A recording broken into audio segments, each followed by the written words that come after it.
আৰু এইফালে চাওক চন্দ্ৰপুৰি বনাই দিলোঁ ৰাতিপুৱা আহি পেলাই।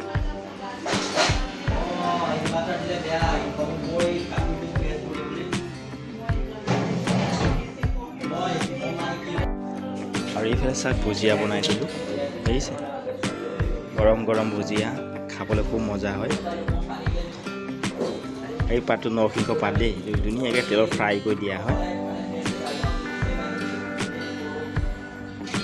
আৰু এইফালে চাওক আলমাৰি মই দেখাই দিছোঁ, কোমল চাউল, বৰা চাউল চব পাব ইয়াত, দেখিছে ইয়াত।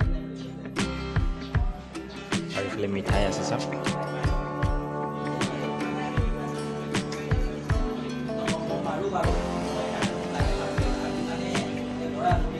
যি মিঠাই লাগে তাকে পাব।